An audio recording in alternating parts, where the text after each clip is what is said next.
Bunny Lake is Missing, directed by Otto Preminger, is characterized by an attentiveness to detail that can be observed through its meticulous approach to staging. The setup, composition, and movement of actors within a scene in cooperation with the fluid choreography of the camera gives the film a seamless quality that intensifies our emotional readings of certain characters. In other words, the film's deliberate placement of characters helps to develop the psychological complexity of the narrative. In this video essay, we will look at how the changing positions of characters coincide with the shifting mood of the scene in relation to their conversational dynamic. The first instance where this occurs can be seen after the policeman visits Anne and Stephen's home, leaving Anne distraught with the fear that Bunny might in fact be dead. Focusing on the interaction between Stephen and Anne that follows, we see Stephen standing with his hand on the front door after showing the investigators and policemen out. Spatially, he is at a distance from Anne, reflecting his unempathetic, unfeeling attitude towards her situation and emotional state concerning the possible condition of Bunny. This attitude is confirmed in his stoic expression and cold gaze. As Stephen closes the space between him and Anne, the change in his demeanor is accompanied by the change in physical proximity between the two, visually shown by the camera panning to follow his movement towards her. Bordwell comments on how, quote, a dialogue scene, many directors believed, could be enlivened by propelling the players through the set and panning or tracking to follow them, end quote. Stephen's movement, paired with the cameras, creates a flow that is meant to illustrate the subtlety of Stephen's manipulation. He gets close to reassure Anne, turning her head to face his. The camera simultaneously zooming in helps portray Anne's increased level of attentiveness towards Stephen when she turns to look at him, illustrating the deep sibling bond between the two that leads her to believe whatever Stephen is saying. However, the moment she questions exactly who took Bunny's things, she spirals into despair once more, breaking away from his grip and creating distance between them again.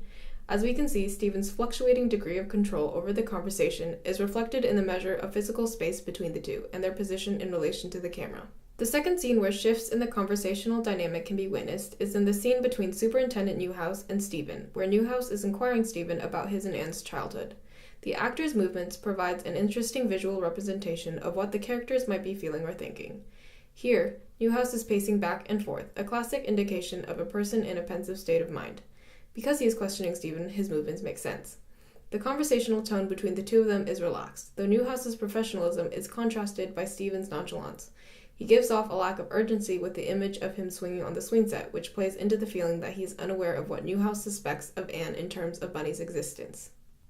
As they are talking, Newhouse's continuous movement in and out of the foreground allows room for our attention to periodically shift to Stephen when he turns his back toward the camera. Bordwell explains this staging technique, stating, quote, the lack of frontality, aided by the act of looking, can steer our attention to the distant plane, end quote. On the other hand, when Newhouse moves away from Stephen, we are drawn towards this action because, again Bordwell states, quote, two-camera movement also gives the shot an internal trajectory, with the gradual enlargement of key elements attracting and holding the eye, end quote. Thus, when our gaze is intended to focus on Newhouse during the conversation, he purposefully comes closer to the camera. Without this careful staging strategy, we would miss the inquisitive and reflective look on his face as he ponders what he hears. The fact that Stephen occupies a lower plane by being seated also helps in diverting the attention to Newhouse, but the minute Stephen becomes suspicious of Newhouse's motives in questioning him, he abruptly stops his motion and stands up, giving way to a more confrontational dynamic. Speaking to each other eye to eye now, there is a greater sense of seriousness and urgency, leading Newhouse to reveal his theories about Bunny. The third scene that I'd like to explore is when Stephen is preparing to murder Bunny when Anne walks in. This scene is marked by how the frequent repositioning of Stephen and Anne illustrates the unpredictable changes in the tone of their conversation. It starts off with Stephen taking Anne's bait and making conversation, not noticing that it is an attempt to distract him. The moment he realizes that something is wrong, Anne guides him away from Bunny, the physical action corresponding to Stephen's mental diversion from his murderous intentions. By taking a seat, Stephen creates a shift in power dynamics between the two because it seems as if Anne has gained control of the situation, relieving some of the tension. However, once he regains a sense of what he set out to do, his hostility returns and he reasserts his authority by standing and moving back to Bunny. Anne once again desperately attempts to stop him, physically turning his attention away from Bunny in the hopes of taking his mind off her again. However, having Bunny awaken in the background is a reminder that she is always at the back of his mind.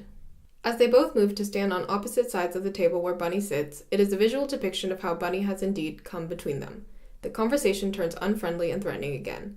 As Stephen moves closer to Anne and Bunny, the camera sinks lower to provide a low-angle shot.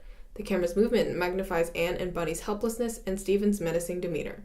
Thus, we can see how the blocking of actors visually represents the bipolar nature of their conversation and the instability of Stephen's psychological state. Through these three scenes, Bunny Lake is Missing exemplifies how staging can not only guide the attention of the viewer, but create deeper meaning by marking turning points in conversational dynamics that reveal characters' emotional states.